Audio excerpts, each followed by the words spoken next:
Hello, everybody. Welcome to episode 152 of Dissonant Waves. My name is Dominic. I am currently in a bathroom in downtown LA. I have no notes, and I must scream. Who is screaming with me? See, I just want to say Uh, it's usually tricks in the bathroom recording, so this is a massive change. yes, it is. Speaking of which, hi, I'm Trix. And I'm Riddlin. I'm the one recording, so if I'm louder than usual, apologies. But yeah. Indeed. I had taken a vacation. I was not sure if I would be here, but by golly, Trix demanded I be here. So how could I let them down? Hell yeah. And what But have we got this week, Dominic? Can you remember it all by the top of your heart? yes, I can. So this week, we've got the album Pollen by Tennis. We've got the Submersive Behaviour EP LP thing, who knows what it is, by Tropical Fuckstorm. All the Wild Horses EP from Outwest. 3D Country by Geese.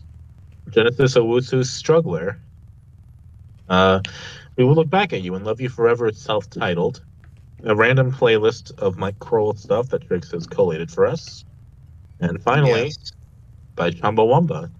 The boy bands have won, and all the copyists and the tribute bands and the TV talent show producers have won. If we allow our culture to be shaped by mimicry, whether from lack of respect of ideas or from exaggerated respect, you should never try to freeze culture. What you can do is recycle that culture. Take your older brother's hand-me-down jacket and restyle it, refashion it to the point where it becomes your own. But don't just regurgitate creative history or hold art and music and literature as fixed, untouchable, and kept under glass. The people who try to guard any particular form of music are, like the copyists and manufactured bands, doing it the worst disservice. Because the only thing you can do to music that will damage it is not change it, not make it your own.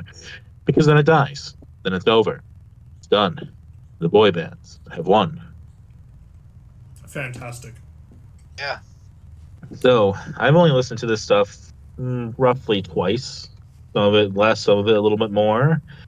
No notes, so my memory's going to be a little bit hazier. So where do we want to start, everybody? Honestly, the one that I think we've probably got the least to say about, it might not be the least to say about because some of them are all similar, but it is the shortest, I guess, out of all of it. So it will be, unfortunately, the Outwest EP. Yeah, this one I picked because this was supposed to release January 1st of this year on Bandcamp, and then it didn't. And then it came on streaming February 1st and never got fixed. The Bandcamp still says it is available for pre-order, pre-release. So I'm like, what the fuck? Let's listen to it. And now that we've listened to this, and I was the one who brought Outwest to all of our attention after a friend recommended it to me. Apologies if you hear my knife and fork clanging, everybody. This is me trying to do multiple things at once here. A friend recommended to me with the single All the Wild Horses, which was recommended to me basically at the end of my 2022 wrap-up kind of cutoff date. So it was like, oh, okay, I'll give this a listen. And it threw a little spanner in the works. I liked the song enough to put it in my 200. Didn't make the 100, but it made the 200. I thought it went hard enough for the lo-fi sound, and it's interested to see what the EP would do. And now that we've done the EP, honestly, All the Wild Horses is the most interesting song offered. It's not bad by any means. It just their sound doesn't really it doesn't really do too much with the production that they got going on at the moment. Is how I just feel about it. I kind of disagree with that. I actually kind of like this EP. I thought it was a nice kind of grungy-ish sound with... I think it got better as it went. I kind of like Don't Let Me Run and Carousel the most. I think Carousel was like a really nice track to put on. Like it wasn't like magnanimous or glorious, but it sounded really nice. The whole EP just sounds nice. I mean, Yeah. I won't tell you there's a bad moment on it because I don't think the sound sucks. I just think it's just... I wouldn't even really call it samey, you know, because I feel like that's even just a cheap stretch in there, because it's not. The songs do at least sound distinct from each other. I just think the heavier sounds in All the Wild Horses just work a lot better than they do on the other tracks, just in my personal opinion, I guess. Trix, what do you think? This was a fun little EP. I don't really have too much to comment on it. It was just a fun listen. I mean, I agree with that. It's a fun listen, and I think the story of it's going to be more interesting than the thing itself, perhaps. But if I'm putting together a list of 10 EPs I'd like listening to this year, I think this would probably be on that list of 10 because overall, I thought the song quality was good, if not, spectacular. But it is a low attention, small time band that has some kind of issue going on with their release strategy, and it's interesting. I don't know. I mean, compare this though to say when you say like put this into your top 10 EPs. I know I'm absolutely pushing you on the spot when you got no notes, but that's the fun of it. The first thought I have kind of in my mind is how would you compare this to OK Hotel, which I think you had very similar opinions on, which you like the EP, but then you also kind of really struggled to talk too much about it because it was just alright at what it did. I think I'm like a more than OK Hotel. I thought if I had listened to Carousel and what is it, Let Me Run a little bit more, Don't Let Me Run, I think I really would have come to identify what I liked most about those songs beyond just a general vibe of like grungy rock. And just remembering like, oh, I liked that. That stood out to me a bit. OK Hotel, I don't think I could tell you now what stood out to me about it really or anything other than I just generally liked it. This one, I could probably talk to you more about it if I had more time with it. That's fair. I mean, the OK Hotel EP, I know we're comparing two different sounds as well here. One's more of an emo, while one's a lo-fi grunge, is the better way of kind of describing it. I mean, personally, I'm kind of like the other way around that, in which the OK Hotel EP, I remember certain songs more than I do of this one. I mean, granted, the OK Hotel had more songs in it, but the difference is still there. I think, in the end, this is a good EP. It's, if you're into that kind of lo-fi sound, then you'll pick this up as I enjoy this, but I just unfortunately think that outside of the one song that I was really hyped about, I just don't really have much here to say specifically go to Outwest. It's just the only problem I have. I mean, interestingly enough, though, in their release, they have apparently put out demos in August, which we didn't choose to cover, and I kind of would have been a bit interested to see what the demos would have been like as well. That's fair. I think Doris did the same thing, did they not? Potentially, you gotta. Doris had put out, I think, demos after the EP that we listened to. But no, I mean you're right. I think again, this was kind of the oddity of it, right? Like, why did this band neglect their Bandcamp? It could be just they forgot the password. It really could just be that simple. Could be other reasons, could be label reasons. I mean, it's not really to speculate. But I'm just curious. You'd think that if the date has passed, the page would automatically change. Yeah, I guess it's never uploaded the songs. Yeah, but like even to say that it's good, it releases in like a future tense in January 1st, 2023. That's just interesting to me.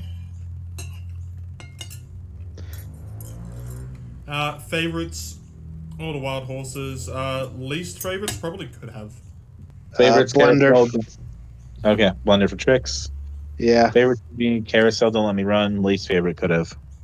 Now, should we go into the more interesting of the lo-fi? Oh, yeah. You want to get people look back at you out of the way this early? No, I was talking about Mike Krol. Oh, sure. We got a little YouTube playlist and a couple extra tracks from Mike Krol. Tricks, you want to introduce this?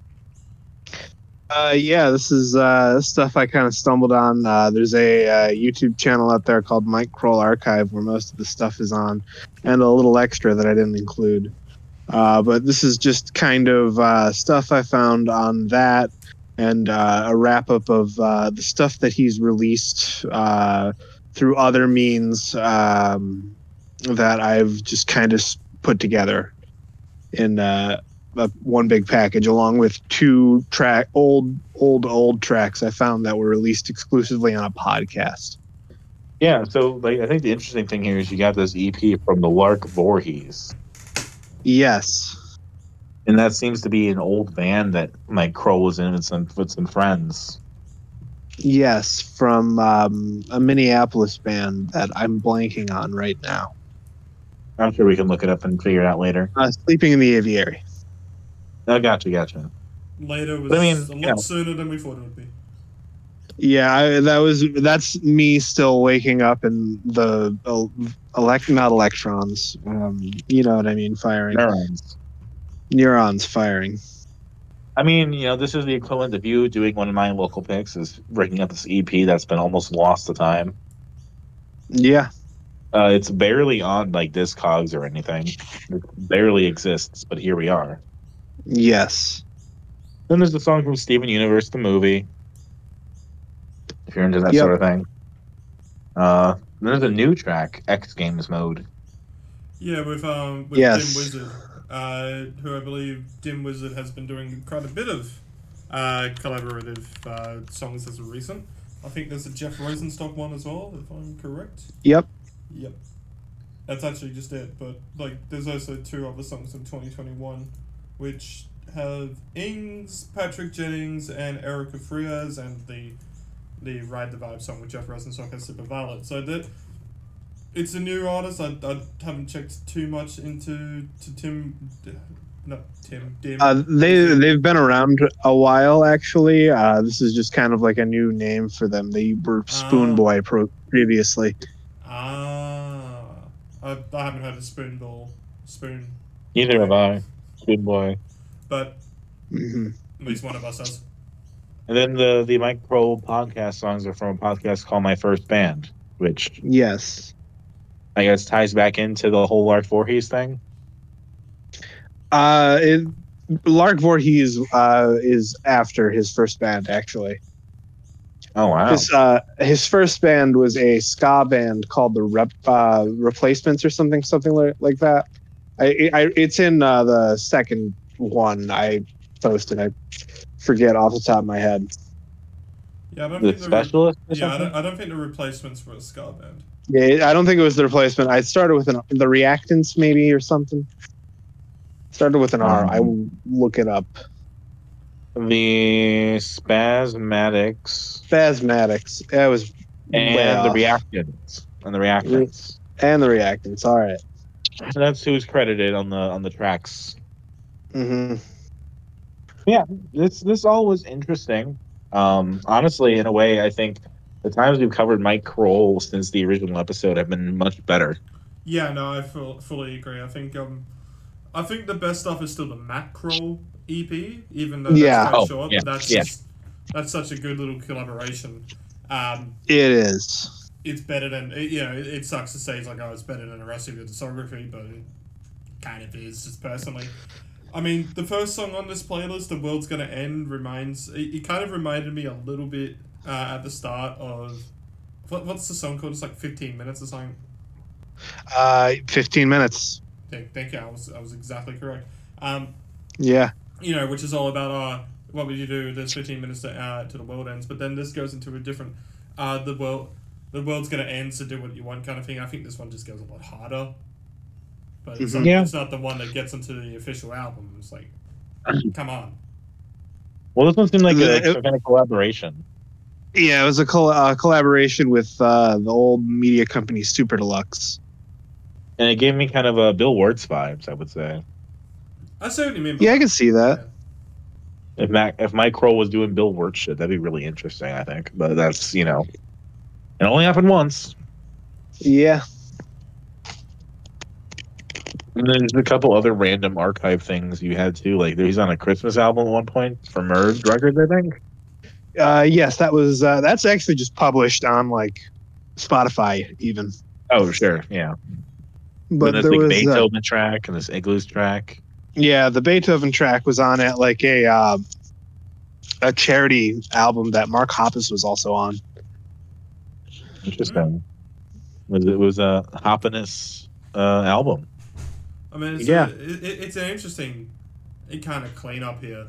And obviously Mike Krol's kind of an accomplished musician at this point as well. And I mean, anyone who gets to go on a popular children's show and write your own songs themselves. Yeah. Yeah. Yeah, I mean, that's the Steven basically Universe one of the one is- highlights of any musician's career. Yeah. As much as I don't want to watch Steven Universe, really, I have to appreciate that he's been like selected in this way. And it's a pretty Yeah. good song as well. I mean, I've never watched Steven Universe. I've just been forced to listen to music. I say forced in a very harsh way, but honestly, the songs that I've heard that's been played, that's all pretty fine. The song that I chose is the song that plays before Steven and his dad have gem sex in front of everybody. It's a weird movie. Oh, Yeah, all right. I could have gone my whole life without knowing that. Really could have. So there are other Mike Kroll songs from Steven Universe? Well, there's he appears in an episode, and I want to say season 4, where they're going to like a house show, and they find somebody that looks like Steven's mother, Rose Quartz, and there's like 2 Mike Kroll songs that play during the episode, and I want to say it's 15 minutes and Like a Star. Okay. And he also makes a cameo at the end of the episode just as himself. That's fun. Yeah. I mean, still for me, I guess the thing that I am most drawn to is this Lark Voorhees thing, because I love the lost media angle. I love the barely existing, and this Mike Kroll archive YouTube channel just happens to, have it Yes. with all these like I'm random honestly pictures. surprised for just like compared to all the views and everything, and that's just got like nothing. Sure, like there would have been enough people who are into Mike Kroll go like, oh, I've heard of this, and then give it to listen. But no, currently, the Lark Voorhees EP has 894 views, and the Disobedience song video has 3.3 million. Yes. Yeah. Hell, even the X Games Dim Wizard one has 5.5 Yes. thousand, I should say. But yeah, I mean, I'm guessing this YouTube is pretty small time. Maybe, I don't know how long it's been around, really. 3 years ago is what these videos are saying. Yes. So this is something that's been around for a minute, and maybe the Mark Kroll audience isn't on YouTube like that. It might also just be like Mike or a friend of his just putting out a bunch of stuff that he had archived. Yeah. I do like when artists are like, yeah, this is my past. Please, if you want to listen to it, listen to it. And it's also worth noting that the 2 songs off the Lark Voorhees EP that are sung by Mike Kroll are also on the whole Mike Kroll is Never Dead compilation we covered already. Yeah, the original debut album, which was like, oh God, what was it called? The actual name of it? Well, it was a demo off the Mike Kroll is Never Dead, the first 2. Right. Right. But the first one was called was it 15 minutes? No, I Hate Jazz. Yeah, I Hate Jazz, yeah. It wasn't on I Hate Jazz, it was just on the special edition Never Dead one. Right. Yes. I'm trying to see when we even first covered Mike Kroll, because I swear it's been so long. That was the first episode of 2021 or 2020. 2021, I think. Yeah, it was 2020. I believe that was. No, it That was the was actually recorded. No, sorry, yeah, I was trying to see when it was added. Sorry, but yes, it would have been the first episode of 2021. But we would have technically been introduced to it at the end of 2022 when we decided. 2020, sorry. When we decided. Yeah, that was episode 46. Yeah. Yes. My idea was that we'd all do albums that were over 100 minutes. That's what I did. Sarah Vaughan, Ritz, you did Psychedelic Porn Trumpets. Great time. Yeah. And you did the Mike Kroll discography, or at least what you thought it was at the time. Yes. Good times. Yeah. Trying to just remember where we were then. That was after the extended Green Day, Janelle Monáe, Ritz was gone for a while segment. Good Yes. times, good times. Good times indeed. Before Ritz did the ultimate anime betrayal and picked Joyrider by Petite League. Yes. I don't think I've ever seen Dominic get so blindsided by a pick when I did that. Yeah, that was, and then From there we get into our Cardinal Hearts, our Judgment Knights, our Shaky Graveses, our Black Country New Roads. Anyway, whilst we're going on this, I'm gonna get us back onto actual Mike Krol and just say, I think it's very interesting to cover Mike Krol as a person and just like discover all the little independent things that he's done or the history. I still think the Mike Krol collaboration just outshines the rest of the discography, which is weird for 6 minutes to do that, but it might not even be 6 minutes. And he is probably still like the second best Mike Krol that we've covered compared to the rest, because I think there's some genuinely interesting moments in here. But Agreed. The Lark Voorhees EP for me is personally like, it's cool, but just everything else that we covered on this, I think is just better. On this I can't disagree with that either. On that playlist, I mean. I'd probably pick the Lark Voorhees over the studio albums.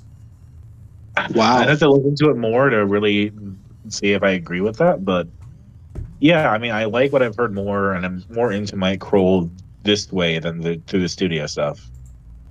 Yeah. I would like to take a second to talk about the 2 podcast tracks that I had put on the drive. Did you both listen to those? Yes. I didn't realize you put them on the drive. I did. And let me tell you, Ritz, you're missing out because they are 2 Mike Krol ska songs. I'm absolutely missing out. Fuck. long week, man. I got just. Yeah. Yeah, I've been in LA for a week almost, so it's definitely been something. Yeah. But the stuff on the drive is some of the better stuff off the whole playlist, if you ask me. Yeah, we had a couple songs here. What are they called? Miss Ward and like Fuck You or something like that, along those lines. Yeah, something like that. Screw You, I think it is. I remember reading randomly that Miss Ward was based on one of his teachers. So yes, that's something. Yeah. But no, yeah, this is cool. I dig this. I don't know, anyone else, do you have any other things you want to talk about with it? I don't personally. There's not really much there other than it's just a cleanup of stuff. Yeah, I enjoyed. Like, I think again, yeah, your attempts to come back to Mike Krol is more successful than your initial attempt. Yeah.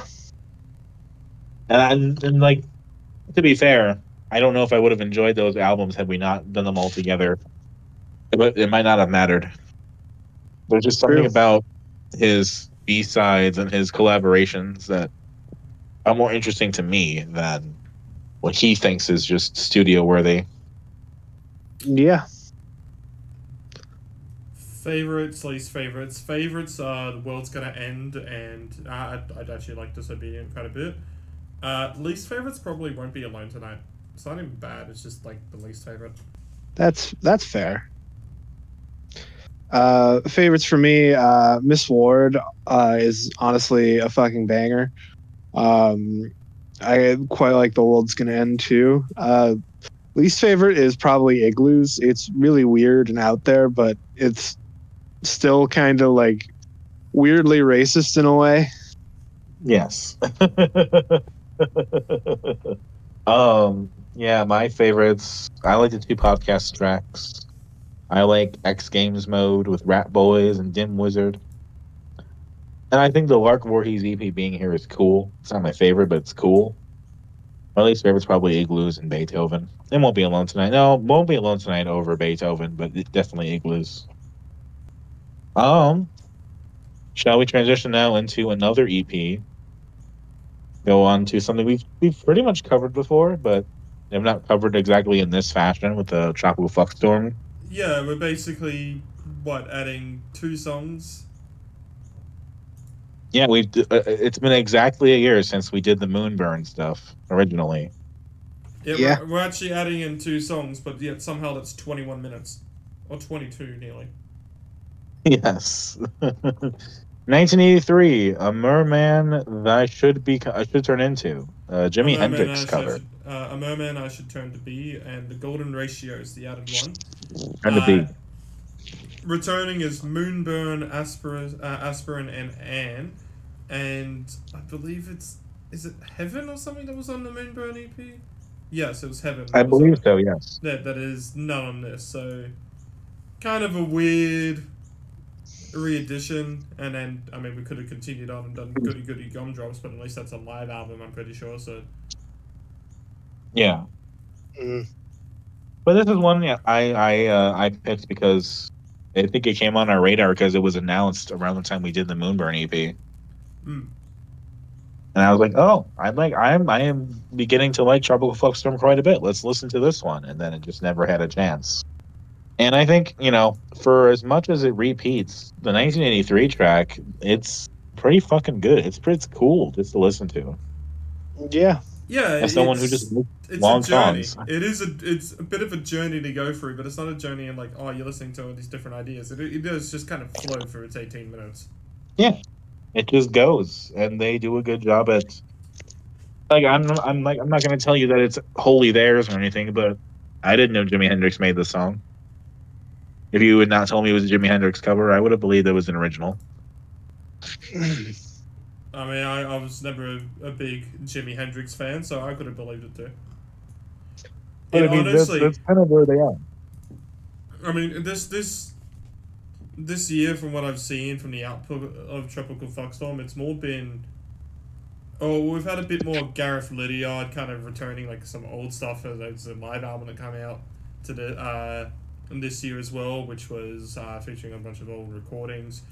I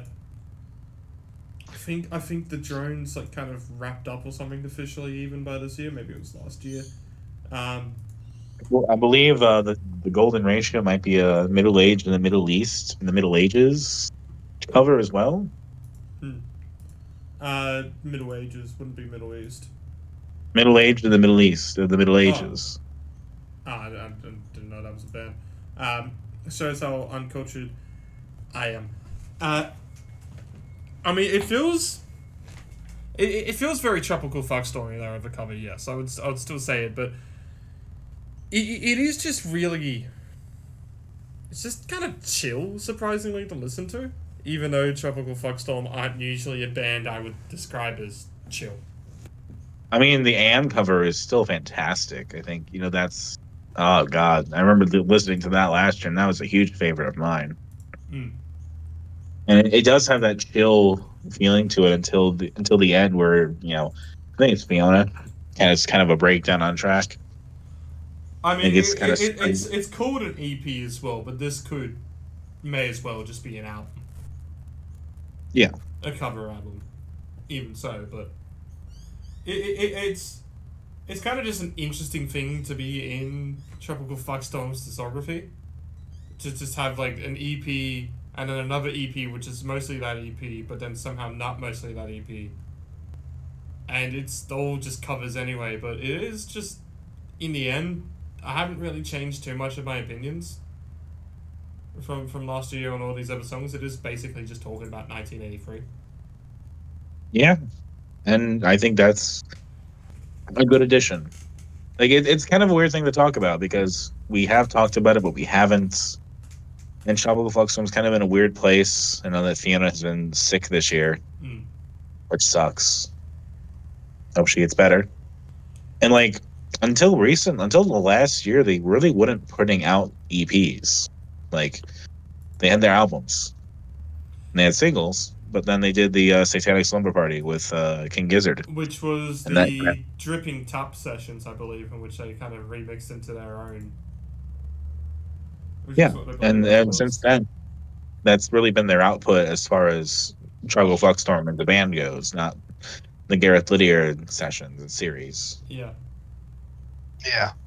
So like they've kind of changed tracks a little bit and have gone from, traditional albums to just this stuff, to collaborations and covers, and curious what their direction seems to be. Well, also talking about being 1 year ago as well, they actually released the Golden Ratio as a single on November 30th of last year, which means it just misses the cutoff for being in the 2023 cycle. Yeah. So we're basically They, in 2023. It's 1983. yeah. 40 years. I mean, I don't really have too much else to say about this as well, because I could only give it as much listens as I can, unfortunately, which it's weird for me to say when I'm the one who brought Tropical Fuckstorm into this podcast, but I mean, I see it's this. good. It's a good covers EP. It all sounds like Tropical Fuckstorm. None of it seems to be the best cover of this week for me personally, so there's a little spoiler, but it's all still very interestingly done. I think it's as much as a recommendation as Moonburn was last year. I don't know if I could follow you that far down the rabbit hole, but it's a good recommendation. It's 1983 is a cool track. I still really like Anne, and overall it's pretty solid. I have no least favorites to speak of, really. Yeah, me neither. I think Anne is probably the best track off this. Yeah. No real least favorites. To make the joke, literally 1983. I mean, yeah. And in the same way that, Trix was trying to do a Mike Krol cleanup, that I saw this week as kind of we're near the end of the year. I want to get some of the stuff I've been thinking about covering but never pull the trigger on out of the way. So I no regrets and all that stuff. So, I mean, yeah. We've done this. We've done the Outwest. What? I was going to say, you didn't work in any cool alliteration as a joke. Oh, no, sorry. But I will say I did manage to work in Pollen into the podcast, and that was the thing. I was not sure if I'd be able to fit in ever at all. Yeah. And, the band Tennis. Pollen. I'm trying to remember who recommended this album, and it might not have even been a recommendation. It might have just been someone posting that the album was out. I mean, this one came from me in the sense I was looking for, in the beginning of the year, I was looking for bands that had released stuff because, in the beginning of the year, you often don't know what to cover because if you're trying to cover 2023 stuff, it's been a month or two. There isn't a ton out there. And so this was something I had kind of flagged in February. And really the reason I flagged it down was for one track specifically, which was the one I have partial notes for this one actually. One Night with the Valet, which was their single of the album from 2022, unfortunately. But that was the song I listened to. I'm like, oh, there's something to this. This is like a little nice dream pop, kind of fun, a little more, it feels a little more southern, a little less like a Purity Ring or something like that, but still kind of fun and catchy. And then I listened to the rest of the album, and it's like, that's all right. I feel like that, but replace One Night with the Valet with Gibraltar, or however to pronounce that one. There was Gibraltar? Yeah, Gibraltar. Jabroni. I'm gonna call it Jabroni for the rest of the episode. This is how I feel. Oh, this is how you felt about OK Hotel. This is largely pretty forgettable after you've listened to it, but you listen to it and it's fine. I mean, it's well produced. It's quite clean. It isn't quite dream poppy. It doesn't really have that kind of. It's got a bit of it to it, but it's not. It's not like in the level of an Always or. I mean, it feels closer to a Japanese Wallpaper level of dream pop, but even Japanese Wallpaper, I feel, is a lot more breezy. Yeah, that's fair. I think it is just a very standard indie pop album, which, no problem. That's just describing the genre, but it is unfortunately a bit too standard. Like, it's great. It's hard to listen to. It's like if you want some great background music or something. To some people, this might even hit a lot harder. I mean, to some people, it definitely has. They're not exactly struggling with the monthly listeners at the moment. They could be better, but so could 99% of musicians. They're right. Near 1 million monthly listeners as it is. I mean, I guess it's more closer to 800,000, but rounded up quite a bit. I mean, they charted 65th in the Billboard charts. I'll say that. That was their peak listing, 65. Wow. And it seems they also had a song that was in Rick and Morty, so that's, you know, they've got a fan base. It's there's definitely people who see a lot more in this artist than I do, and that's fine. But I've given this album quite a couple listens actually over the year. Not like 100 listens or anything like that. I haven't gone that crazy, but I've listened to it before you brought it up. I've listened to it a couple times in this week, and it just honestly just still struggles to really kind of make the impact that I was hoping it would make. We get some I would agree. We get some catchy moments and some catchy choruses, but they're only as catchy as they are. And even Jabroni, the catchiest song on here, I still kind of just like, I can kind of remember how it goes, but don't tell me what the fucking lyric is. So that's how I feel about this. We have a pretty, I mean, it's Trick's favorite word. It's blender. It's a bit of a blender of a record, but I mean, if you like the first song on it, you will like the rest of the songs on this. It's still, despite these criticisms, a good album. I couldn't say there was anything on here that really bored me. It's just that its biggest flaws, and that's what a lot of Dream Pop's biggest flaws are, is that it can struggle to capture your attention, and very soft songs can do that, especially when that's not really always your vibe. I mean, you know what we've covered mostly this year. It's been fifth wave emo, so you wouldn't really call that the chillest music you ever heard. Sure.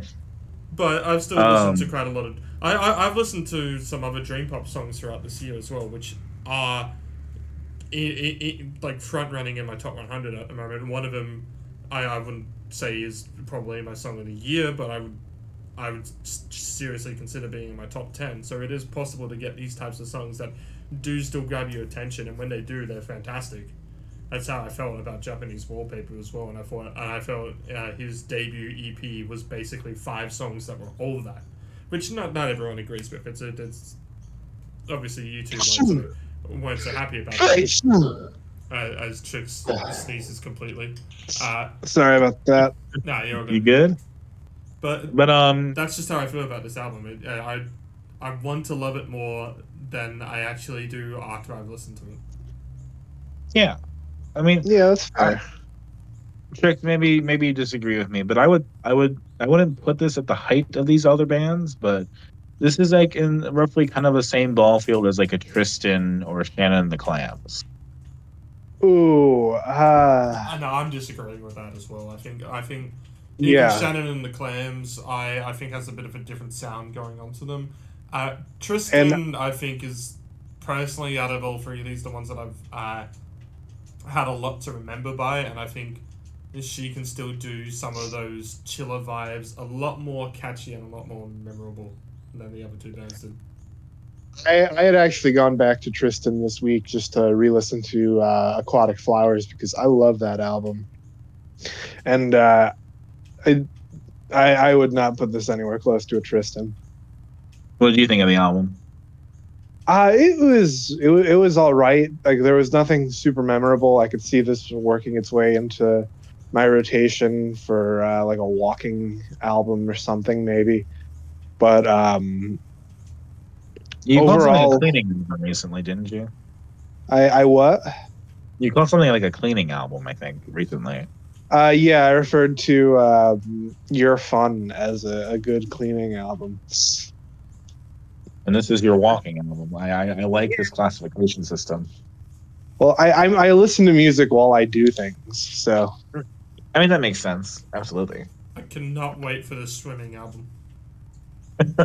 I haven't been swimming in a while, so I'll see what I can do, I guess. We've still got the Bath-Time album. We've still got the sleeping album to go. The cooking album. The smoking album. Well, the smoking albums are going to come to an end. I'm sure they will. Rip Mac DeMarco. Yeah, I'm going the way of Mac, and I bought a vape in an attempt to quit smoking. Yeah, you'll quit smoking and start vaping excessively instead. Yeah. Yeah. You'll be just ripping those fat clouds. You're not Ripping removing fat cotton. You're not getting over an addiction. You're just replacing it. Yeah, that's really all we're ever doing is just juggling our own addictions. Hell yeah. But I figure I'm if I'm addicted to vaping buying heavily. incredibly expensive helicopters. Okay, Peter Griffin. I was referencing the great fake Jay-Z song. I was making a joke about the Peter Family Guy the Peter Copter. Yeah. That's where my brain went first. I gotta go find the fucking helicopter addict lyrics. I probably already said this fucking once on this, but it's the stupidest shit. Jay-Z helicopter addict. I'm addicted to buying unbelievably expensive custom helicopters. Yeah. In a brief moment of lucidity, I went to the helicopter dealership and told them, do not, under any circumstances, sell me more helicopters. I was back there half an hour later, wearing a fake moustache, and I said, hello, gentlemen. I am Ray Z, a man you have never met before. Give me 10,000 helicopters covered in diamonds. That's hilarious. That's fantastic. There's not really much else to say about Tennis. Or at least Pollen. Maybe there's another album that we'd like more. Yeah. Pollen's might not be the best introduction, but I still think... I mean, I'll probably try and get good old Jabroni on the playlist at the end of the year, because that was the song that I was, and it might get some end of year favoritism. But I do struggle to kind of just get back to a lot of this and just go, okay, yeah, that's a standout song, especially at this point in the year when there's been so much standout songs. I mean, I'm fucking scared of my shortlist at the moment. It has 2,349 songs. Holy shit. That's goddamn. That's obviously not every song that I'm in there is like, oh yeah, this is a contender. But that's like a whole this is viable or this is eligible kind of. Is it the most you've ever had? Yeah, well, last year 2022 shortlist, that was 1,356. Oh God. Yeah. Damn. Yeah. Well, so we did listen to One Lane G, so I guess that does help. Well, it's not every song that's eligible, but yeah, there is a couple songs from that in there. Fair enough. She wants the I guess sandwich. to make it official, my favorite would be One Night with the Valet. And I guess from my memory, I kind of like Gibraltar, but beyond the first 4 tracks, I don't really remember the album as much. And I don't really have a least favorite. Favorites, Jabroni. Don't really have a least favorite because nothing's bad enough to catch your attention, which is kind of the thing. Is it, it's a problem with dream pop, I guess. A lot of the genre doesn't really take much risks in it. So you kind of just going to like, okay, well this is better than that, but in this it's like there's one kind of standout, and then just everything else is just all right. Favorites for me, I guess I'll say Gibraltar is my favorite, and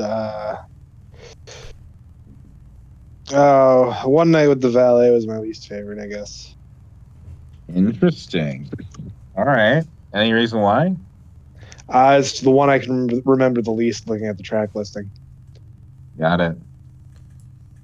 All right. We got a number of things left. Anyone want to choose? Let's we haven't picked mine yet, and then we've got 2 of Trix's picks left, if I'm correct. Yes. So we've got 2 of mine, 2 of Trix's. Dominic, what's your least favorite out of all the remaining 4? Oh, if we're gonna play that game, we're gonna talk about Geese. All right. Well. Oh. All right.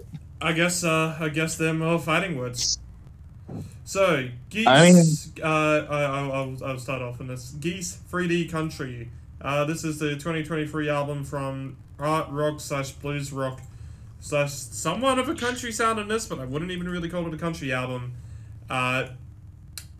Probably post-punk artists, Geese. I bought this album when it kind of came out at Red Eye Records because I needed some stuff in the year to listen to. I'm like, oh, I kind of heard Geese. And I like this album, so fuck you, Dominic. God, Yeah, I all of a don't know. Like you sudden, I'm said, taking you down on the inside. I mean,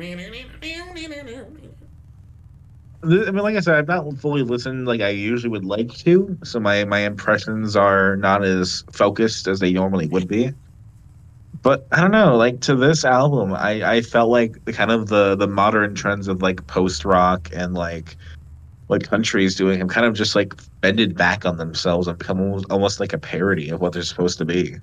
You know what? I actually will give you somewhat of an agreement because I actually do get this kind of vibe coming from the record that it feels more like a surreal country happening on it than an actual serious country. But I kind of like the vibes brought on that in this album. Like, it doesn't feel like it doesn't feel like this is someone trying to make a serious country album. It feels like someone trying to do a caricature of a country album. And like we had Oliver Tree do that. Mm-hmm. This is done personally a lot better than the Oliver Tree album was, which Sure. keep in mind I don't even hate that Oliver Tree album as much as people do. There was songs in it which genuinely still stay in my mind. I like Swing and a Miss. I like Cowboys Don't Cry still. I think and Cigarettes is actually still a pretty good song. I go back to Cigarettes and Balloon Boy a lot. But I personally think there's so much more interesting sounds happening on this album. I mean, there's influences from a lot of genres happening in here. You can't say that everything works perfectly there, but getting a bit of math rock happening in Cowboy Nudes is like really kind of fun for me. It's one of my favorites off this album. I mean, it's just one of those things where it's like I hear where a black country influence might be coming through, and it's like Isaac's voice is super unique, and if you try to enunciate and sing like him, if you go too far, you're gonna fuck it up. Yeah. And it feels like that's kind of what this is trying to do. Like, oh, let's do that super pronounced like singing, talking kind of thing, and make it comical and funny. There is one song in which I will agree. I think it's probably the least favorite. Unfortunately, I'm going to agree a bit with Fantano on this. It is Undoer, where that one has a bit of the post rock and the experimentation happening on it, but I think that one gets a bit too. I want to say chaotic, but chaotic's kind of the wrong word to use. But I think it overblows itself in kind of the wrong way, and that I will agree with you on the sense. But I mean, these other songs, which have that kind of funny moments going into it, or that, like, you know, and when I say funny moment, I mean in the way that the vocals are done in it. I just kind of like how it flows in it. I like songs like 3D Country, which I think that's the one where he goes, he says the line, I gave up on love, and it has this real forced accent going onto it. Yeah. But I kind of I like that surrealness. I think it brings kind of an element of character to this album. And I can disagree, but I guess, you know, the other artist I was thinking of that I couldn't remember until just now is that, like, when we listened to Squid, right, and the Narrator was a huge song. That more than Black Country, I think, is what this is aping off of in a way. Yes, I think the longer songs worked better when Squid did it. I mean, Squid's also an artist that put out an album this year that we haven't covered, and from memory, both of you weren't as sold on the Squid album as I was. I think Trixie singles better. Yeah, I think you were more of a fan than that. I think in that case though, Squid didn't really have the same type of accent going on in the songs. I think Narrator did have a lot more of that talking kind of singing style that was going in there, but I also think Narrator worked a lot more of the song, say, as Undoer does. Yeah, and like Narrator has those moments that are kind of like exaggerated and not funny, but the voice is done in kind of a cartoonish way, but that feels more genuine. I think my essential complaint is that the singing doesn't feel genuine in a way. And I get, you know, you can do a country album, you can do a shit take. I don't care. We listen to plenty of shit take podcast. Yeah. But even if we're talking about your stuff, Ritz, I believe you're genuinely just trying to do stuff that you find enjoyable. I mean, when we put it into that, I don't think there's any kind of indication I get from the album on here that this is like, oh, we're just doing it. Like, from what it sounds like you're saying, which is not what you're saying, but what it can sound like, is that the band's kind of leeching off country but doesn't want to actually do it. But I think, I mean, without actually hearing any of Geese's prior stuff, this is my introduction to Geese, so I can't tell you what their previous stuff, what their prior stuff sounds like. I think this is just going for more of an art rocky style. Maybe you could say, like, yeah, it isn't what the singer truly wants to be singing, but I think the singer is having fun in doing it. So, from what I can tell, it seems like this is something they're fine with singing. Trix, you haven't said your words yet. What do you feel about this album? I think I would have, this album would have stuck with me a little bit more, but I'm drawing a blank. I'm going to be honest. I listened to it a couple times. And it just didn't stick with me at all. I can get that. Yeah. I mean, it's something that is interesting. I can see why, like, someone like Fantano may enjoy it. I believe his review was pretty positive from my memory. I believe it was given an 8. Yeah. I can understand why someone who is super plugged in like that is going to really like it. But it's one of those things where I think this could change if I fully sat down with it and listened to like I usually like to, but I don't know. It's kind of like when a comedian is on stage doing like a joke about a group of people. And they're trying to mimic some stereotypes about like insert name of group here is doing. Well, I think it's less racist than that for start, but I get somewhat. Not even going for the racial component. Yeah. But like just the those comedians enjoy what they're doing. They enjoy making those jokes. They enjoy that comedy. That's why they write it theoretically. Mm-hmm. So, that enjoyment kind of comes from a similar place of like that's what they want to be doing, but it doesn't mean that I find that stuff as on the level or as genuine as someone making really good points and finding comedy in other places. Mm-hmm. Yeah, I think it's looking too much into this being a comedy album, though. Is kind of the direction you're taking in this, and I don't think it's a comedy album. I think it's a case of they've gone for a bit of surrealness on it, but it doesn't mean. Compare it to Kieran J. Callanan, back when we covered Bravado, which that is, by all amounts, if you go into the sounds and that, it's funny. It sounds funny, but the songs themselves aren't. Like, songs like Down to Hang or Song About Drugs talk about some very serious topics. Yeah. But the songs themselves actually sound funny. And that's what I feel is a comparison on here. I don't think this is actually an attempt to be funny. I think it's just how the sound goes and it has a surrealness to it, which makes it... Honestly, I mean, the main kind of genre that this kind of goes into is blues rock. Sure. Yeah, it definitely struck me as more rocky than I expected. Yeah. Mm-hmm. And I think it's made for one of the most interesting blues rock albums of recent times. Not that that's the highest of bars. We had the Black Keys put out a big album in 2012, and that's about the last popular blues rock album I can remember. Sure. Surely it wasn't a Joe Bonamassa album. But that goes into our discussion during that episode of like, how do you do blues anymore? I think this is kind of how you do it. I think it's putting a fresh spin on it. I mean, we have some kind of louder moments that happen on the end, which we've really only talked about we talked about it in general, but like songs like Mysterious Love, which go a lot heavier, and he starts screaming on it as well, but yet it still kind of keeps a bit of that blues rock sound going into it. I think there's some nice moments, some nice kind of variety that happens on this record. It is, it's not album of the year. I think if we talk about a lot of the albums we covered, I'm not going to go tell you like, oh yeah, no, this is what you have to listen to, everything. But I think this is still one of my favorites because I just like the sounds that are going throughout all this. I've listened to this probably a lot more times than you two have. I think both of you have been introduced this week, basically, whilst I've kind of had this on and off since I bought the record. It's actually been quite heavily played, some of these songs on my walking routes. So I've heard Cowboy Nudes 2122 and Mysterious Love quite a lot, but it is still one of the most interesting moments to happen in the genre, even if it doesn't pay off every time.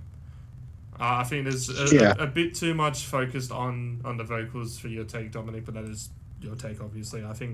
I think they are one of the reasons there's character into this album. It creates this kind of, weirdness to it that makes you kind of intrigued, and every time you listen to it, you kind of, you got something to focus on, I guess.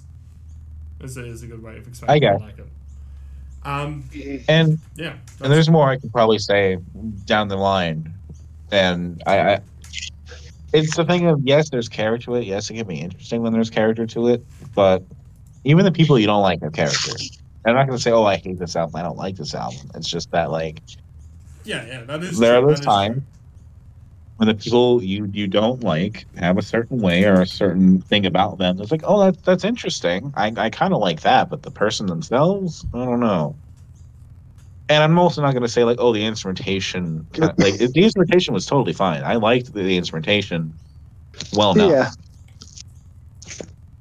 And I think if the band is the riff to about mixing, gets mixing, stuck in my head. So the instrumentation is. That's what they're about. Is kind of mixing those, the more comedic voice and like the more serious music, and then they don't even always have the comedic voice stuff. Great, but I was aware of this album. I knew it was going to come probably eventually, but I guess for what I was expecting, which is never a good place to start, I was a little bit let down. Yeah. Shall we go into favorites or least favorites? I think we've both kind of set our piece on this. It's where the beauty of Dissonant Waves comes in. Sometimes we actually have different opinions. Yes. I will say that the songs I was most interested in were both Crusade songs, and I really couldn't tell you much beyond that. What's your least favorite, if you have a least favorite? I really couldn't tell you. Favorites. Favorites are 2122, Cowboy Nudes, Mysterious Love, 3D Countries are all actually quite like a lot. Least favorite is Undoer. Blender. What a sneeze. What the fuck was that? Blender. Well. We got 3 more albums to go. I think we should probably cover the one of these that is the least. I'm not gonna say the least important, but there are 2 of these that I know we're probably have a lot to say about, and one that we're probably not going to have as much to say. Yeah. But personally, I quite like this one. I just need to pull up my notes, the notes that I do have here. Let's talk about. Even on his week off, he takes notes. I have the title written down. That's what I'm referencing here. Gotcha. Would you like me to read it? That's right. We're going to be going into Guinness Book of World Records for the longest title of an album. Chumbawamba's The Boy Bands have won, and all the copyists and the tribute bands and the TV talent show producers have won. If we allow our culture to be shaped by mimicry, whether from lack of ideas or from exaggerated respect, you should never try to freeze culture. What you can do that is recycle that culture. Take your older brother's hand-me-down jacket and restyle it, refashion it to the point where it becomes your own. But don't just regurgitate creative history or hold art and music and literature as fixed, untouchable, and kept under glass. The people who try and guard any particular form of music are, like the copyists and manufactured bands, doing it the worst disservice, because the only thing that you can do to music that will damage it is not change it, not make it your own. Because then it dies, then it's over, and then it's done, and the boy bands have won. I think there was only one thing that Chumbawamba could have done to have completely backed up that statement, and that is for an anarchist-punk band to put out a folk album. Absolutely. And that's why I think The Last Jedi is the best Star Wars movie. There's nothing more anarchist than definitely saying... the best segue you've done to defending a movie take there, Dominic. No, but I actually really, really quite like this album. I think it is 25 tracks. It is folk, and a lot of the songs kind of sound the same. They're kind of done in similar styles. It kind of suffers, I think, a little bit from the Glee effect. So there's a lot of tracked vocals and choruses happening here. Yeah, but it never really felt like a slog to me. It felt just like, oh, there's 25 tracks. They're all pretty short. They're just going to kind of happen one by one, and they're all generally pretty good.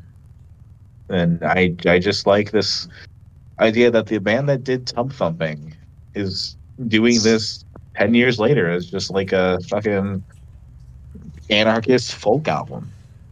Yeah. Chumbawamba have always been probably the actual, like, they should be the standard for what is actual punk in music. It is probably one of the most interesting histories to search up in any band, because Tub Thumping is the only song anybody ever knows of them, and it's not because it was their only good song.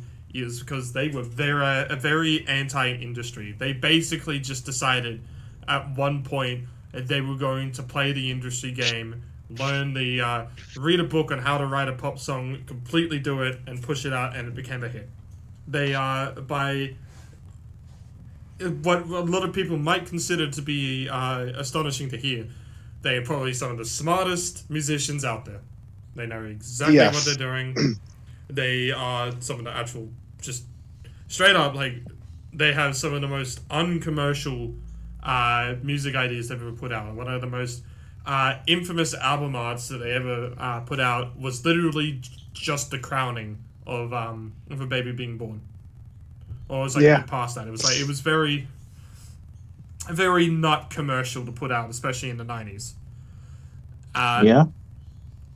And one of the other big things about Chumbawamba is that they don't really have a certain sound. They are anarchist punks, but that doesn't mean that anarchist punk is the exact sound that you hear. It's not just them screaming hardcore songs for 30 minutes. It is just whatever the fuck they wanted to put out. Yes. And, like, this as a sound is different enough. Like, if you listen, I listened to Tub Thumping today just to check. And, like, you can hear the connection. Like, they do like their samples. They do like to, play around with what people are saying and then, mix it into the message of what they're trying to say. But beyond those general comparisons, it doesn't really sound like Tub Thumping. It does not. Like, fucking compare Tub Thumping to a song like Add Me. Add Me such, like, I call it a fucking banger of a Professor Layton tune because that's what it is. Yeah. The album we can actually compare this to is Pollen. Because they're both, in a sense, very chill albums. But in here, this is where you have a lot more memorable moments happening on it. Even if they are... Oh, yeah. Even if they're not, every single moment on this, you wouldn't compare it to, like, a Neutral Milk Hotels and Playing Over the Sea, which is a lot of those calmer moments and stuff in its folk. You can remember all that. But in here, it is still, just 50 minutes, I think is how long this goes for? Of just really... it doesn't branch out in all these different styles or anything like that. It is basically just a pretty strict folk album. But it is still really nice. There is some interesting moments that happen in the lyrics here as well. I think they actually mention a bit of the title in one of the little skits that happens. I mean, Add Me seems to be about social media as well. So it's, it's very much getting early onto that. I mean, I know social media isn't 2008 onwards, but I mean, Facebook would have been, what year? Would have been... 0506. 0506, yeah. You didn't get too many... Yeah, I mean, you start to get the rise of songs of this or that, but they're still kind of ahead of the curve on it. Yeah. If you think it was maybe recorded in 2007 even, especially. Yeah. Mm-hmm. Yeah, there's... Like, if you... It's the kind of thing where you can listen to it and be like, oh, yeah, those are really cute folk songs. And then you listen to it in proper fashion, like a... Ooh, I don't know. Is it Woody Guthrie that did what famous political in the United States song? His Land is Your Land tricks? Woody Guthrie. Yeah, Woody Guthrie. In that fashion, you can listen to a song like "Waiting for the Bus," and it's a song about fucking police brutality. Yeah. It starts off so simple and innocent about a boy from Louisiana. Yes. And it's just that beauty of like politics and folk and you know this they kind of lull you into like, oh yes, it just sounds like this. It's really nice. And then if you really analyze it and pay attention, it's all Folk music is some of the most surprisingly anti-establishment music out there. That's the difference between country and folk. I'm talking about. Yes. I'm talking about modern. Obviously, very old country was pretty anti-establishment too. Yes. And that's why, like, go ahead. I was gonna say, and that's why someone like Shaky Graves falls more on folk, with songs like Late July and whatever the fuck the one, Daisy Chains. That's the one I'm looking for. And this is a band that was around in the '80s, went till about 2012. So this is near the end of their career. Mm-hmm. And it's like I never listened to Chumbawamba really before. So this is hugely surprising for me and a fantastic find, I think. Yeah. It's like one of those things like, oh, what are the best albums of 2008? Who the fuck is saying Chumbawamba? Nobody. But Like compared to what else we've listened to that's from 2008, Skeletal Lamping, the original Crystal Castles album, Foxborough Hot Tubs, Birds of Tokyo, Muse's Harp live album. I think this is better than a lot of that. Yeah. Themes like British India, Ritz, Violent Souls, who don't belong here. Maybe you might disagree with some of those, but I mean, we put it where it is. I haven't really thought about it in the rest of 2008, but I mean, you just think about what this kind of album is, and I mean, sonically, it's not exactly the most cutting edge album. It's cutting edge to Chumbawamba, but it's not the most cutting edge out of this. I wouldn't say most folk artists have been inspired by Chumbawamba. That being said, in this, there is still some really great moments topically in the lyrics on this that happen on the album that makes for some interesting stories. It is just in a sense a good album. I don't think it's a fantastic album, but I mean, Chumbawamba had 14 albums. This is number 13. Yeah, something like that. Something like that. I'm sure. Yeah, 13th studio album. Yeah, I'm sure if we go back to their early stuff as well, and we see how they started and how they got the very small fan base that they did, there would be some interesting moments in that as well. But it is just in sense a good album. That's really as much as I can say about it. I think Chumbawamba is one of the most interesting bands to have ever existed. And it's so weird to say that when, like everyone, you discovered them through Tub Thumping, which has to be one of the cheesiest pop songs to ever existed, but that's why it is because Chumbawamba intentionally made it like that. Yes. And I think you said something really interesting about, this is cutting edge Chumbawamba, right? And Ritz, that kind of reminds me of the discussion of the trilogy with Green Day. This is how you can take a genre that is simple or simplified from what your previous sound might be and do something that sounds good and sounds like an advancement or a difference. What the trilogy that Green Day did was not that, because it was a return to basics that was not cutting edge to them or groundbreaking, even though they said it was. Yes. Returning to the roots of rock does not necessarily mean you're doing anything new or different. It's more of how are you transcending those boundaries? How are you evolving as artists? And there was no evolution there. Where there is an evolution, even I would imagine here. I'm not listening to the other stuff necessarily, but even from Tub Thumping to this, there is an appreciation and an evolution that you can have of what happened in the 10 plus years between. Yeah. Favorites, least favorites? Oh man. I don't really have a least favorite on here. Is the thing. I think favorites. I don't either. Yeah, I think favorites are songs like "Add Me." What was the other one? One was pretty. "Waiting for the Bus," and think it was. I swear there was. Oh, I can't remember what the song was called. Waiting for the Bus and the Ogre are my favorites. Which, if you looked at the streaming version or the iTunes version, it has W.H. Alden listed after the ogre. It's like a name. I guess maybe he'd done something like that. I don't know. But that's the second W.H. Alden we've had recently since We Will Look Back at You has also touched that. Yeah. I really like Add Me. I really like I Wish That They'd Sack Me. Lord Bateman's Motorbike was fun. Yeah. The Waiting for the Bus, the ogre, same old, same old.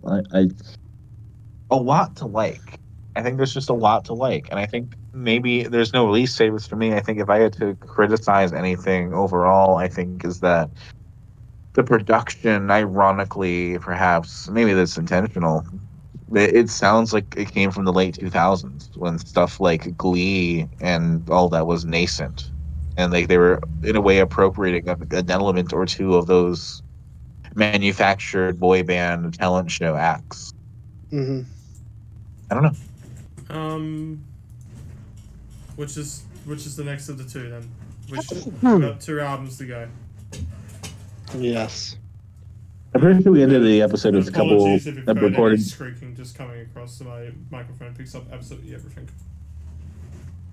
You have a bird? I don't think we ever talked about that. You have a bird. I have a bird.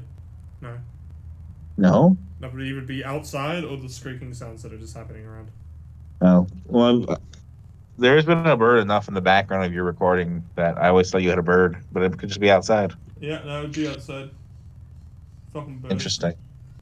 Anyway, I think we covered We Will Look Back at You last a couple weeks ago, so let's do that now. All right. Trix, you picked it, which means that We Will Look Back at You and Love You Forever is one of the few artists that has been picked by everyone on this podcast. But because you picked it, you have to introduce it. Yeah, this is basically Dominic made me kind of do this because he had plans and he wanted to cover it, and I'm like, "Fuck it, yeah, sure, let's cover it." And obviously it was going to be a topic. Yes, and obviously we have interviewed the band, and we've covered their past work. So let's get into it. In some ways, I just want to say the big act of the week.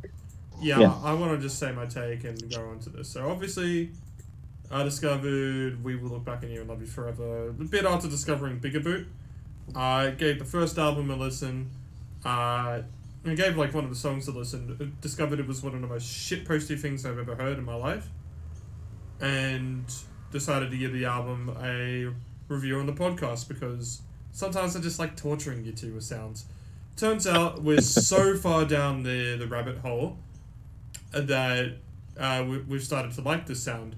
And I've actually listened to this album now probably more than I've listened to the debut album. And that's because the more that I've come to listen to this album, they tell us they have no idea what they're doing, but there is some actual fucking really interesting moments on this album. Like I was like at the start, I think I preferred how shitposty the first album was compared to this.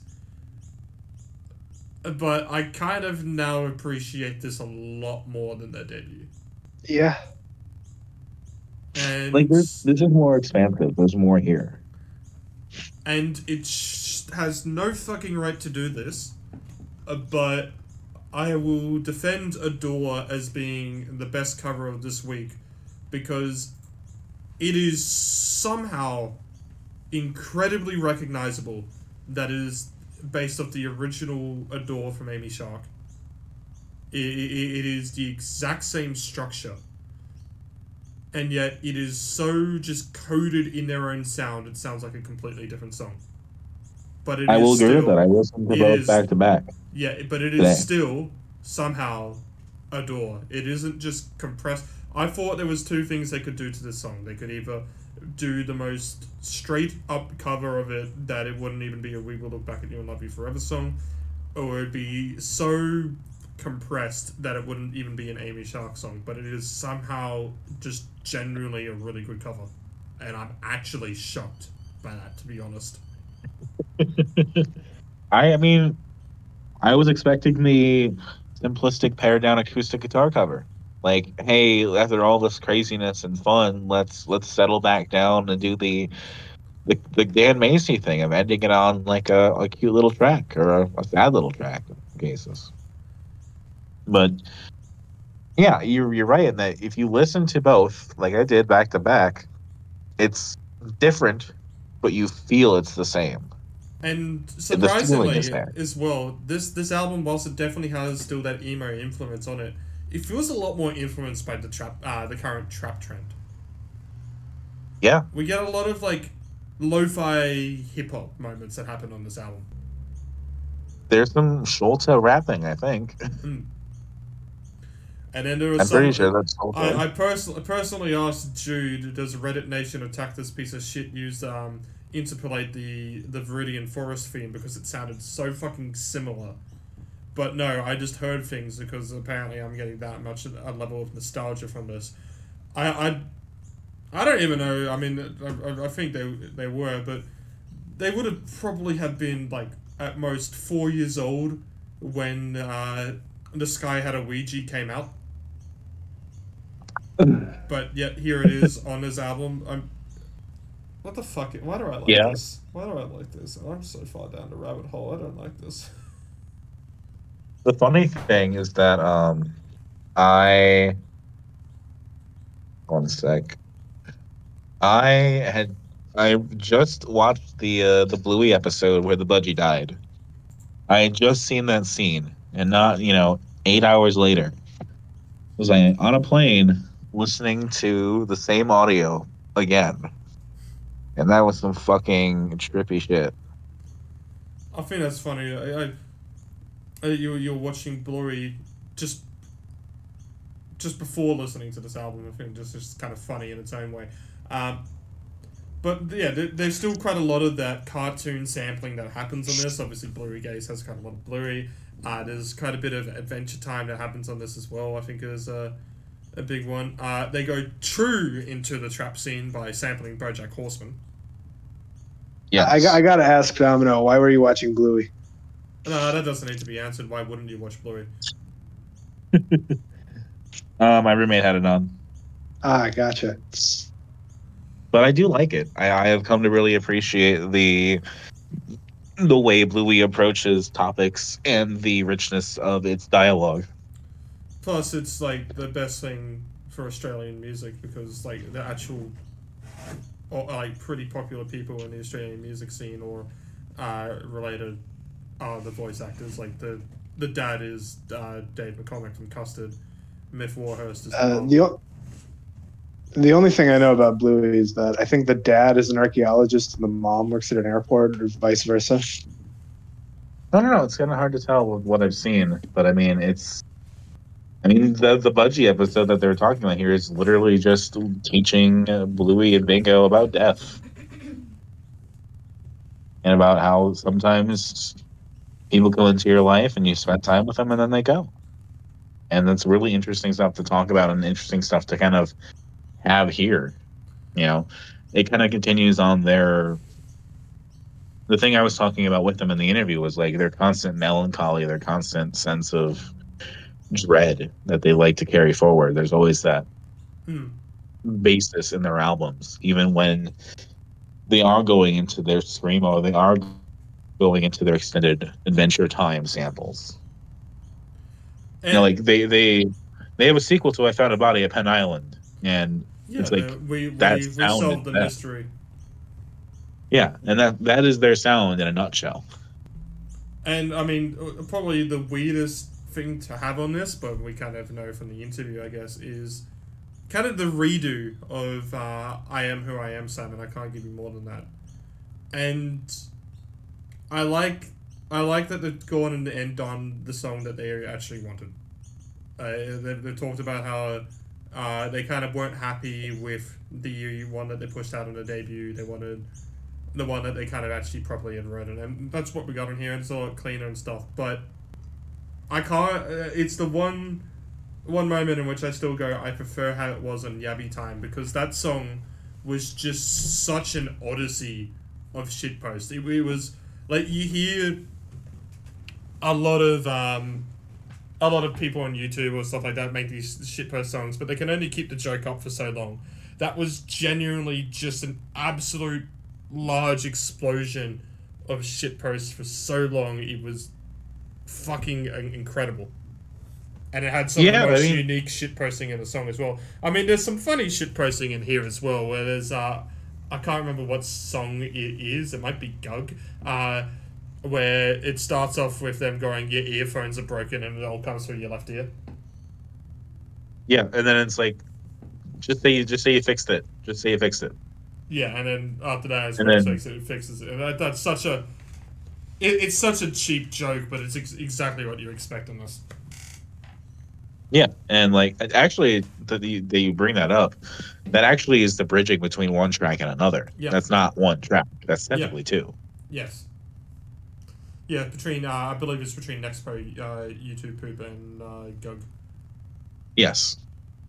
And something else they do on here is that they kind of get away from the I Am Who I Am Simon on Every Time 9-minute track, and so they just kind of extend things over the course of several tracks. Yeah, it's a lot more flowing between different songs. I mean, we have some part 1s, part 2s for songs as well. I mean, the longest song on here is still 6 minutes and 40 seconds with Gug. Yeah. But it feels like we are going through a lot more of, like, changing different sounds happening on this, even if it is still only getting as varied as it is. But the surprising part of this album is behind the shitpost, behind the compression, behind the heavy sampling, we do have some actual, I won't say too well produced, I think there is still some issues just kind of with some of the mixing and some of the sounds, like not being so always perfectly on time, but you still do have some pretty good chill instrumentation happening behind all this fucking madness. And I think there are moments where they do expand more and try different things that are interesting that for their second time out, where like they have the Adventure Time sample and it goes through the scene of like, I told a joke and she finally got it. And then they go back to, okay, well, what about your dream? And then the song changes into the next one, and it becomes way different and way more down and dour. And that's kind of an interesting like mood shift that they're experimenting with, and by having the track change, that kind of signifies like, hey, we're moving into something else here. Even though it's even though the through line is still there and it's still something you are familiar with. Yeah. It's an album, again, like the others, I would like to listen to more to understand all the nuances in a better way. But there are 22 tracks here, compared to Chumbawamba's 25, and it's a longer album. Yeah, and it's only by a minute, admittedly, but this is, whilst Chumbawamba was filled with just a couple skits, the best way of explaining this is that this feels like an album of skits. The skits and the songs all meld together to the point that there's no clear difference anymore. Yeah. Yeah. It's... the first one I would recommend listening to, as... It was such a clusterfuck in this shitposty way that it was somehow unique. It is still... Like, there's still not really much that sounds like Every Time out there. There are people who do it, but I think this is some of the actual, like, most shitpost of music that's actually just, like, funny to listen to was Every Time. This is somehow a pretty decent album. I'm actually just shocked by the kind of evolution that we've got on this. It feels like, I think there were some things that are better done on Yabby Time, but I think it's also just as an album, we got a surprising amount of flow on this to a point where this nearly all feels like one song. I feel like the final two kind of feel like bonus tracks, even though Adore is my favorite on this whole thing. I mean, I think there are moments where some of the regular tracks kind of break things up a bit. Like Sober kind of makes things a little bit, you put some distance between some of the skits and some of the stuff that's a little bit shorter, a little bit kind of just bound together, and some of the stuff that's more. I mean, Sober, well, I would consider to be the lead single of this. I know the first one was Disco, but I think Sober kind of stands more as like, alright, well, we kind of announced the album there. I think it also got a bit of attention from Chillwave as well, which, it's only as big as that is, but it is the album art for the single, obviously being the What This Horse Told Me in Heaven Will Melt Your Heart YouTube thumbnail. Is that even a real thing? It can't be. It has to be. We did get a different version of If I Only I Could Have Left Me When You Did come out a lot earlier as well. So it's a bit of a while in between drinks for the singles and this album. I mean, when did Sober come out? It came out July, and then we didn't really have anything until 2 weeks ago. What This Horse Told Me in Heaven is completely a real video. Well, there you go. What the fuck? It's a sermon. Hell yeah. It's a supernatural farmer sermon. # Jesus heals. We do also get a bit of collaborations on this album as well from Koi Puddle, and then Salem's Coronalis and Elizabeth Whittington are on What Happened to the Yowie Plug. And honestly, this is a case where you could tell me anyone guessed it on this, and I don't think it would super stand out in a traditional way. Yeah, I do agree with that. Mm-hmm. They are so into doing their sound that it's hard to really be like, yeah, this person was also here. I'm sure they were. I'm not doubting it, but it's not. When we listened to Elizabeth Whittington and Salem's Cordialis' albums last week, it was easier to be like, oh yeah, they're guesting on each other's stuff. That's cool. Mm. Here it's just like, I guess they're mixed up in the chaos there. I mean, as I'm saying, I'm shocked by how this album just kind of works. It is not album of the year again. I'm not going to try and claim that, but I genuinely do enjoy this as an album. More than when it came to enjoying the previous We Will Look Back at You stuff. It was with Yabby Time. It was enjoying it because I found it just funny, not laughing at them because they were obviously making shit posts in this. It was laughing at the shit posts that they were making, in what was just it was a pretty amateur album, but it was done in such a way that it was still so much more interesting than everything else. Even if by everything else being a stretch, but you know what I mean. In this, it feels like a lot of the kind of music theory has actually started to come in, and we're getting an actual kind of album here in which, there's still some of those funny things about Yabby Time in here for that enjoyment, but there's actually quite a lot to just kind of dive into and recognize, which makes it interesting in a completely different way. It's kind of that thing of when you let someone just make something and don't really try to stop them, and they put something out, and it's like, it's kind of amateurish, it's kind of interesting, it can be worked on more. And then they take the time to learn more, but instead of kind of assimilating into what is expected of music and how things work, they keep the spirit of what they want alive while still improving in other ways. Mm. The amateur is still doing the amateur thing, but they're still, incorporating what they've learned along the way.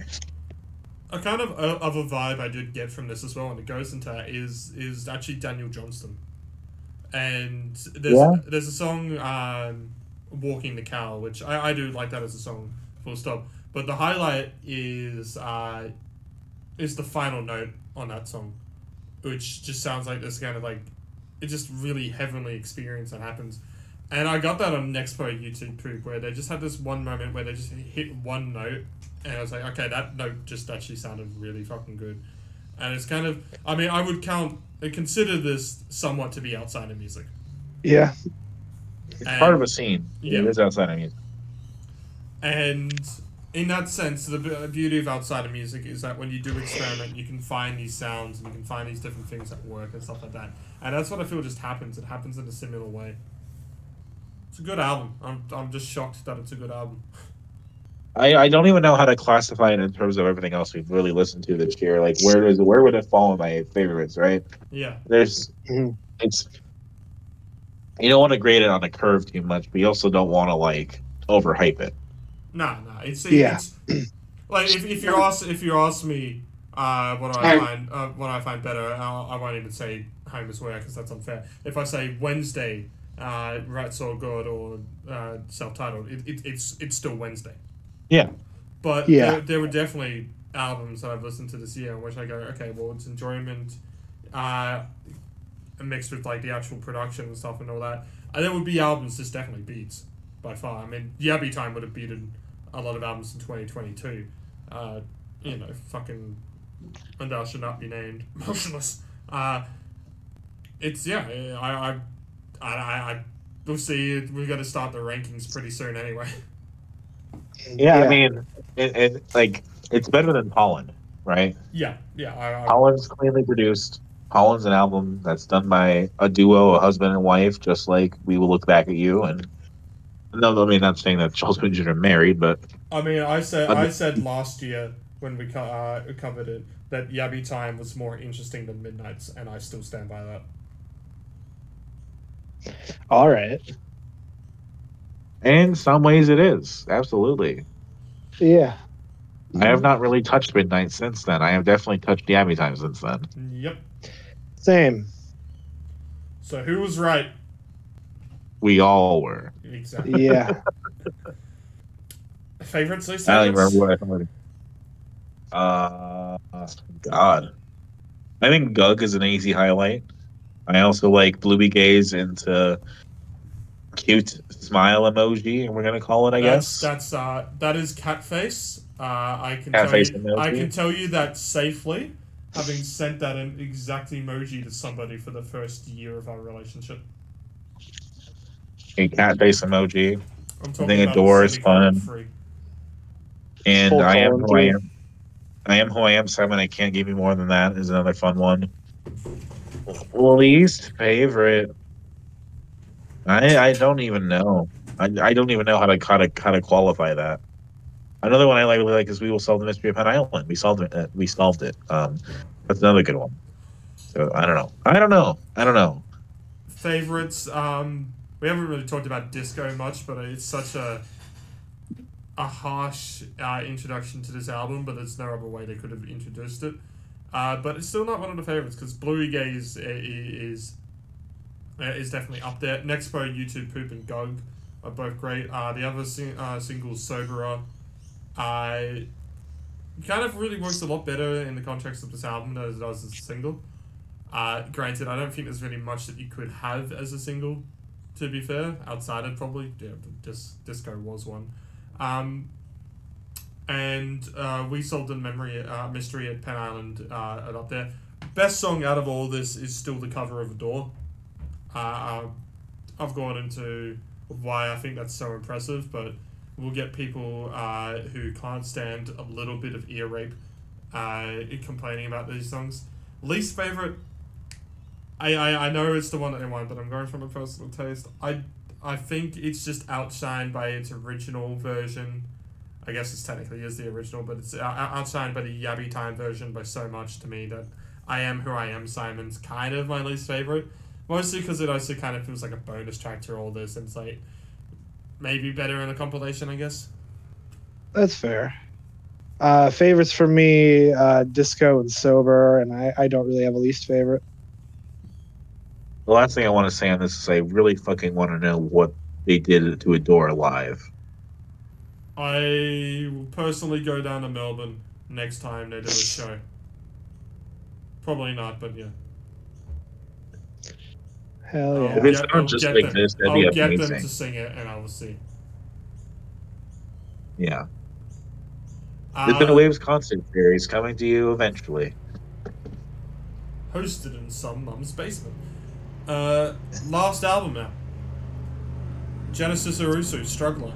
I brought up Genesis Owusu back in 2021 with his album Smiling with No Teeth. It was a pretty good album. was one of my favorites of the year. It got number 2 in the albums poll for Triple J that year as well, so most of Australia believed it was. Struggler came out this year. I had been meaning to cover it for a bit, but we kind of been down an emo rabbit hole, so I decided to clear it up today. And it is definitely different to Smiling with No Teeth. Yeah. It might be better, question mark. I think as an album, yes. I think the songs on Smiling with No Teeth stand out more, but I think this is a much better album experience. I mean, maybe. I think Leaving the Light is so fucking good, though. Oh, no, that's fucking fantastic. Leaving the Light. That fucking synth line is so good. I mean, it's not even just that song. It's such a... as an album, we kind of get a lot more flow than we did in Smiling with No Teeth. There's a lot more kind of similar instrumentation going around. It's still varied. A lot more flow happening on it. Like, I think Smiling with No Teeth had the kind of lyrical concept of black dogs and mental health kind of being the thing that tied it together. Whilst on here, we kind of... We do still get some of those similar concepts, but it is more flowing together sonic-wise. Sure. And there's... Like, I'm not going to say everything is totally memorable, but... There are some absolute highlights of this album, though. Yeah, as you said, Leaving the Light, what a fucking opener. Yeah. It kind of just, it gets that synth line going start to finish, and it's very... I would say, kind of like Talking Heads-ish, because we basically get that same kind of synth going for the whole song, and that's kind of how, like, Remain the Night starts. And it just goes off and then just doesn't stop until the song ends. Great fucking opener.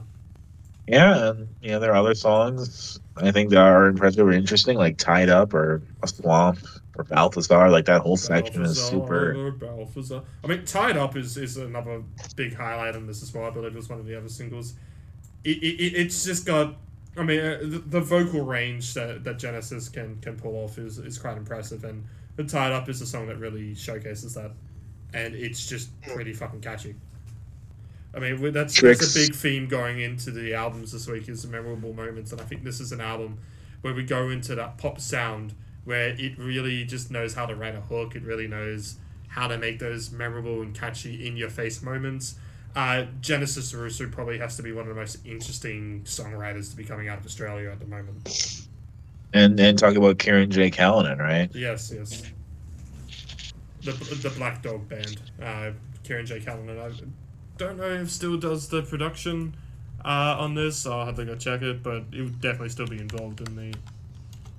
He's credited as a writer for I don't think That's he did Life. production on the first one either, so I think it was all just writing, but I am checking that all now. And it says he also did the guitar work on the last track, Stuck to the Fan. Yes. There's actually quite a lot of producers on this one. Yeah, I was wrong with the producing on there. There was a couple producers on there. None of them were Kieran J. Callanan for Smiling with No Teeth. He just did the writing. Yeah, on this one, who we got? We still got Andrew Clipple though. That was on the Smiling with No Teeth album, saved with David Hammer. But looks like the other ones, yes, Harvey Sutherland, Joe Laporta, and Matt Corby, who were doing the producing on Smiling with No Teeth. None of them are credited as a producer according to Wikipedia here. Instead, we get Henry Was, Jackson Rowell, Jason Evergan, Mikey Freedom Hart, Pat Morrissey, Simon, So Was, and Valley Girl. Yeah. And it's actually impressive that we got all these different producers when all the sounds work with each other. Yeah. Trix, what did you think? I'm gonna be honest. I don't have too much to say about this album. It did not stick with me at all. Although I think that might just be me and hip hop. I tried to give this album like a fair shake, but I couldn't get it to stick out to me at all. Not even leaving the light? Yeah. I think hip hop is such a like wrong term to use to this album. I know in Wikipedia it says it, but I think whilst we get some kind of like hip hop elements into this is more an R&B album than it is hip and hop. Yeah, it has Yeah, I more can of that see classic R&B kind of stylings and structure, and later on especially. Yeah. And there's also another genre that is explained that says that definitely has quite a bit of influence on this is post-punk. You can see that in songs like Leaving the Light and even the Roadshow, I'd say, has some elements of that in it. Yeah, nothing just really stuck out to me. I can't explain it. I listened to this album a good number of times, and nothing stuck out to me. Well, it's worth talking about. This album dominated the ARIA Music Awards. As it fucking should have. Album of the Year, Best Independent Release, Best Hip Hop Rap Release, Best Produced Release, Best Engineered Release, Best Solo Artist. Mm-hmm.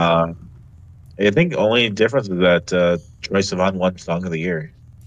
Yeah, so I can't remember the full things. I don't know. This didn't win the 2023 J Award for Album of the Year. That somehow went to G Flip's Drummer, which I've listened to the singles of that. I haven't listened to the full album, so my take is only on that. But I'll look at these are all the albums that got nominated.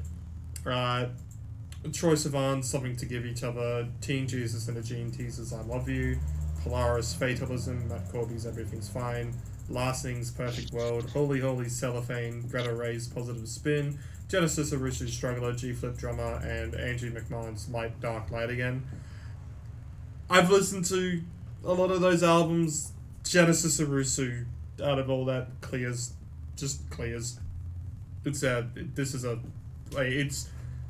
Whilst it's not full of the same variety as Smiling with Motif, it is still filled with as much life as that. There was some really just interesting. I mean, we got some callbacks to classic songs in there. I mean, the Roach interpolates a lyric from The Killer's Human. And he's kind of using the Roach again, kind of like using the dogs in the first album too. So more of the metaphors and analysis. It is basically a case of Genesis knows how to write an album and put out an album, and I mean, obviously collaborates with quite a lot of people to get it done, but that doesn't make the album somehow less impressive.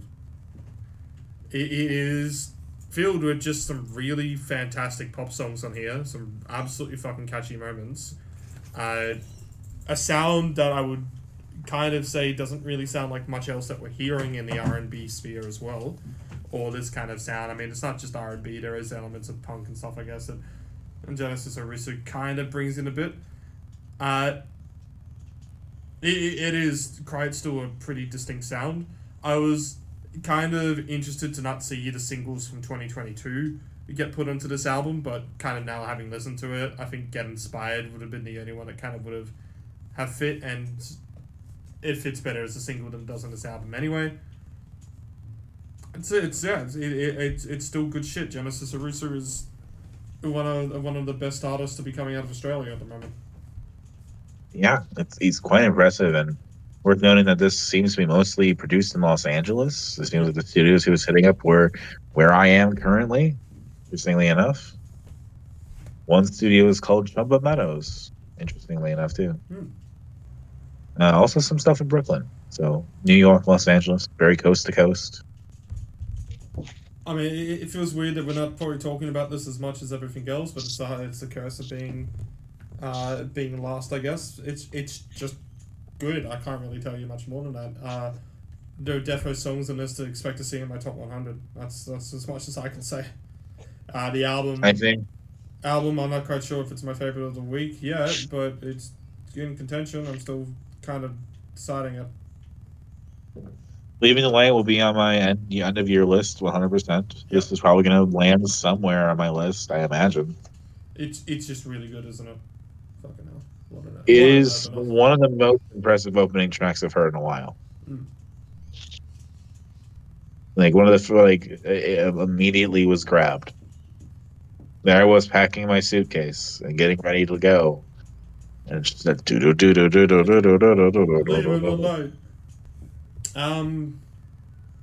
Favorites and least favorites. Let's get into it. Favorites. I mean, leaving the light. Yeah, I'll let you go first. Leaving the light. Like I said, that whole section from Tied Up to Balthazar is fantastic. And I don't know if I had to choose a least favorite. Maybe the Roach. I don't know. I would definitely not say the Roach for me personally. That's going to be up there with one of my favorites. I think the first 3 tracks are actually all really fantastic. And then I do like the run from Tied Up to Balthazar as well. Least favorite, it's probably going to be What Comes Will Come. I don't think that's the least memorable out of all this. And then Trix is going to use the blender term, I assume. Yeah, I am. All right, now we have to figure out how I'm going to rank this because, like I said, I have no notes. I do not know where this is going to go. I am just going to randomly start, I reckon. All right. Least favorite out of all of this, I'm going to just put Krol as all as one, but I think my least favorite out of all of this has to probably be Tennis's Pollen. I think that's somehow my least favorite out of all of this. It's then Outwest's All the Wild Horses EP. After that, I'm going to put... fuck, it gets hard here. After that, I'm going to put the Krol discography, and then I'm going to put Submersive Behaviour. After that, then I'm going to put Self-Titled. Yeah, I'm going to tie Self-Titled and Chumbawamba. Then I'm going to put Geese. Then I'm going to put Genesis Owusu Struggler. I think Struggler is the best out of all that. I'd like what you have to say, Trix. I'm going to put Genesis Owusu at the bottom, just because I did not click with it at all. Then I'm going to put Tennis, then Outwest, then Geese, then Tropical Fuckstorm, then the Krol stuff, then let's see, what am I missing? We Who Look Back at You and Love You Forever, and I guess by default that puts Chumbawamba up at top. All right. I guess I have to agree. Tennis is going to be at the bottom for me, unfortunately. Sorry, Tennis. And then I'm going to have to go with Geese. Because after that, I have to push Tropical Fuckstorm, because as much as I like the Moonburn EP and I do like the Submersive Behaviour stuff, everything else I think is more interesting and more impressive. Well, no. Maybe Out West, then Tropical Fuckstorm. Yeah. Out West, then Tropical Fuckstorm. Then I'm going to do We Will Look Back at You and Love You Forever. Then, oh, man. Krol, yeah, that's going to go there next. But really, this is the struggle now. Number 2, I'm going to put as Struggler. Number 1 is going to be Chumbawamba. Wow. So, how many more weeks have we got before it's the end? I was planning that next week would be the last episode of the year, but we can extend it more if you want. I was trying to, I assume the week after that we might do the end of year wrap-up episode. I mean, if you want that to be separate, sure. We usually do cover stuff with that. But... Well, I've got a bit that I want to finish up on. Okay. But so we can do a couple more episodes? I was going to say we do the one last, everything that everyone wants to finish up on. And then the week after that, we do our end of year wrap-up. Okay. Cool. Now that I've said that, you two can pick what albums we're doing. All right. I've had this planned for the whole year now. This is what I wanted to do. I want to investigate a very famous unfinished album that has been chopped up, released, re-released, reimagined a couple different times over the course of several decades. And it's the infamous Smile album by the Beach Boys. Oh. But they didn't really release it like that. So instead, we're going to first do the Beach Boys' Smiley Smile, which is the album they put out eventually from the Smile sessions. And then we're going to do Brian Wilson Presents Smile, which is Brian Wilson's attempt in the 2000s, the 2000s, to release the album. All right. Is that all you're picking, Dominic? Yes. Correct me if I'm wrong, but does that mean that you've now finally gone a year without picking my music? What do you mean? I don't think you picked any of my my 2023 releases this year, did you? I'm not sure what you mean. The Ritalin for Kids stuff. Oh, yeah. No, I haven't. I'm shocked, but I am proud of you. Hell yeah. It took me a bit to realize what you were saying. I am also doing only one album. This is 2 albums. Don't get me wrong. All right. Well, I am only doing one album, and I'm going to be doing King Gizzard and the Lizard Wizard's Petrodraganic Apocalypse. That was expected to finally be done. So, apologies for the banging sound that's now just come through everything. I got a couple that we got to finish up on. We are the predominant fifth wave emo podcast, and if we are going to be the predominant fifth wave emo podcast, we should finish off the year with some of the albums that we, for some fucked up reason, have not decided to pick. As I am now going through all this and realizing that Spotify is like, yeah, no, you know how you could use to copy the album link for that? Well, no longer can you. So Oh, that sucks. that's annoying. We'll just post this off slowly. The first one is one that I'm surprised you never picked, Dominic. It is the Death Do Us Apart EP. Outside is colder than it looks.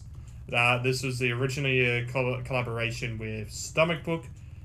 This didn't end up staying as a collaboration. It's now a one-person band, but it exists as a record. The next one on this... I forgot it existed. Yeah, the next one on this list, as I now go find through everything, as I am the slowest one at going through fucking everything. Apologies. We covered this band in... I can't remember exactly when we covered this.